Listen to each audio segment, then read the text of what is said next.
No mês de setembro, a Polícia Gaúcha apreendeu nas lojas de várias regiões do estado suplementos e anabolizantes irregulares. Muitos tinham substâncias proibidas para o consumo. Isso só aumentou a dúvida de quem compra produtos para turbinar o treino.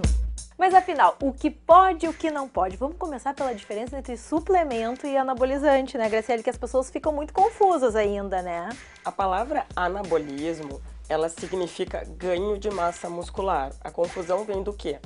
Eu tenho como fazer o anabolismo, que é o ganho de massa muscular, de forma hormonal e de forma não hormonal. E o risco e as coisas que se discutem é o uso dos anabolizantes hormonais. Esses não podem. Esses não podem.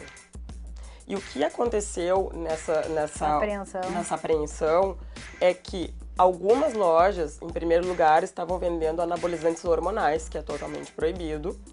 Principalmente em comprimidos, era vendido uma substância chamada oxandrolona e outra substância que é o DHEA, que é um hormônio produzido na suprarrenal.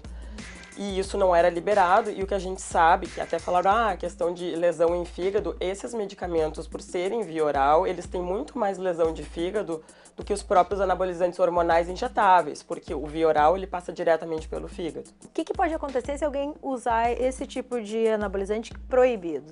Bom, os anabolizantes proibidos, o que eles fazem? Então, ok, ele vai ter um ganho de massa muscular, mas eles têm muitos efeitos colaterais, dependendo da dose usada.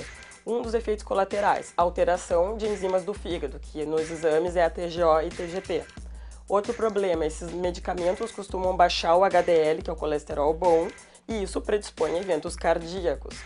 Dependendo do tempo que o paciente usa, tu vai formar placas de gordura e isso pode levar a um evento isquêmico.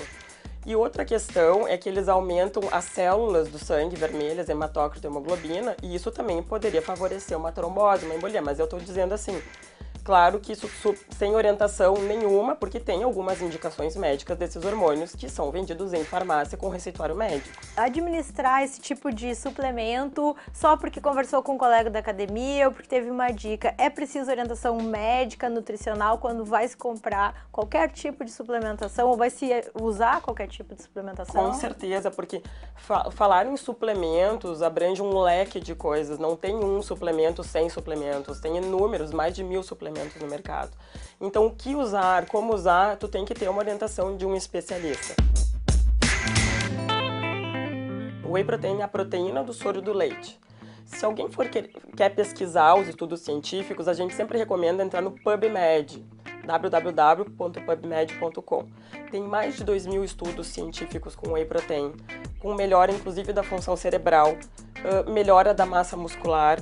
O que as pessoas dizem de lesão renal, a dose para lesão renal é muito elevada e sempre a gente vai associar com a dieta. É claro que eu não vou só dar a proteína do whey, eu vou associar os alimentos, tudo encaixando numa dieta.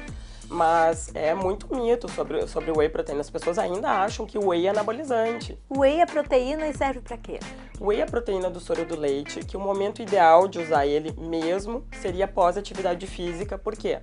Na musculação, eu tenho uma lesão muscular, eu tenho uma micro-ruptura de fibra muscular e após o exercício, o que meu corpo vai fazer? Ele vai se recompor dessa lesão, tentando ficar mais forte para uma próxima agressão. E nesse momento, se eu usar uma proteína de absorção rápida, que é o whey, eu vou ter uma recuperação maior de fibra muscular. E não adianta dizer que se eu, então tu come frango, ovo, não é a mesma recuperação do que o whey. Porque ali diferente. Porque as outras proteínas demoram muito tempo para absorver. Todo mundo tem que ganhar músculo ao longo da vida. O músculo é fundamental, é o que vai da estrutura na velhice. Não adianta eu estar prevenindo só diabetes, eu tenho que prevenir queda. E a gente sabe que quem tem mais músculo queima mais gordura, né?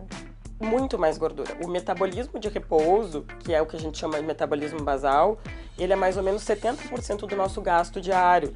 E quem queima muita caloria é o músculo. Eu preciso de muita vascularização, eu preciso que meu coração trabalhe mais para manter esse músculo. Então vai muita caloria.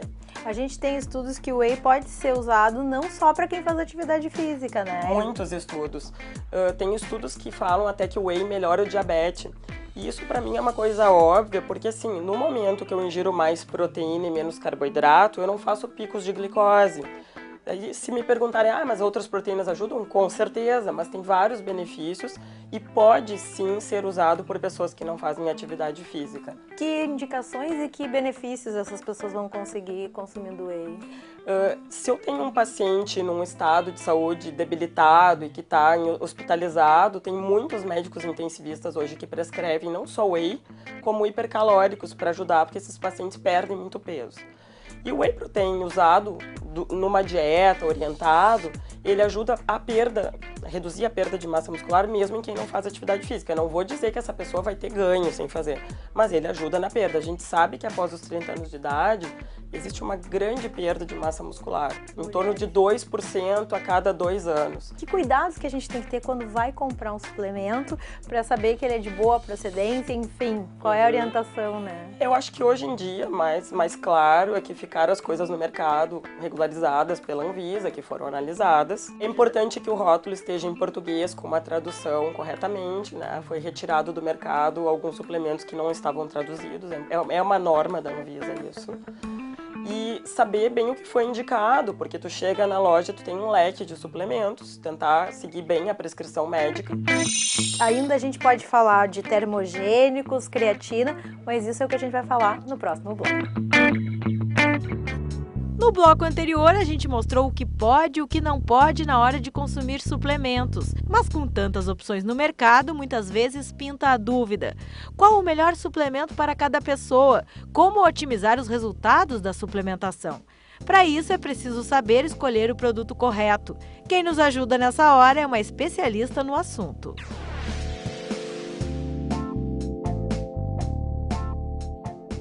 A gente pode dividir o uso dos suplementos, né? No pré-treino e pós-treino, funciona mais ou menos assim? Eu acho que é uma boa divisão.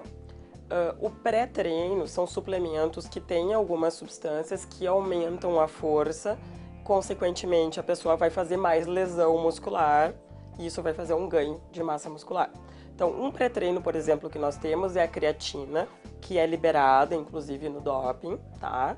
E ela aumenta a síntese proteica muscular. Então, ela é interessante, indicada, na dose correta.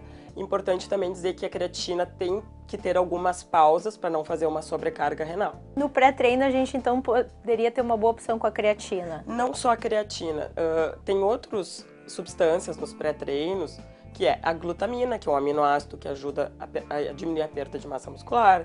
Tem o BCA, que contém no whey. O que é o BCA? São 3 aminoácidos, a leucina, isoleucina e valina. Todos ajudam no ganho, na massa muscular, na recuperação.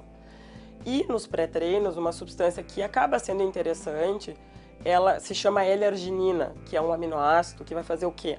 No vaso sanguíneo do paciente, não é o uso de óxido nítrico, no vaso sanguíneo existe uma liberação de óxido nítrico, que é uma substância vasodilatadora, né? E isso vai aumentar a vascularização do músculo. Então, esses pré-treinos, eles contêm essas substâncias, basicamente. No geral... E cafeína. Cafeína também é pré-treino? Cafeína é pré-treino, cafeína não é proibido, só tem uma quantidade que é regulamentada, assim, cuidado. Eu diria que acima de 400 mg de cafeína pode ser tóxico, pode dar efeitos também em sistema nervoso central, como outras substâncias termogênicas que são proibidas. Para melhorar o resultado no pré-treino, além do suplemento, o ideal é colocar um carboidrato na alimentação? É fundamental um carboidrato pré-exercício. Nós temos a reserva de glicose no músculo, que é o glicogênio, que é fundamental para a atividade física, porque senão o que o corpo faz? Ele vai pegar a proteína do músculo para transformar em glicose e a pessoa está indo para a academia e vai perder massa muscular. No pós-treino, o whey protein precisa de algum carboidrato para aumentar a sua absorção, justamente pelo mesmo motivo. Isso se chama gliconeogênese, que é a quebra da proteína em glicose. Se eu não jogo um carboidrato, ele vai pegar inclusive o whey que eu tomei para transformar em energia, ele não vai para o músculo. Então a pessoa está tomando e está jogando parte dessa proteína fora. Já está perdendo um pouquinho, né? Exatamente. Só que aí é interessante que seja um carboidrato de absorção rápida. Daí o alimento não tem tanto essa função, a não ser que fosse assim, mel.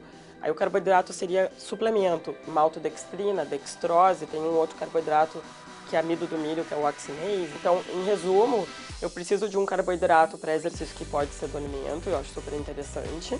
Não diria uma maçã, que não tem tanto carboidrato, mas uma banana, um sanduíche.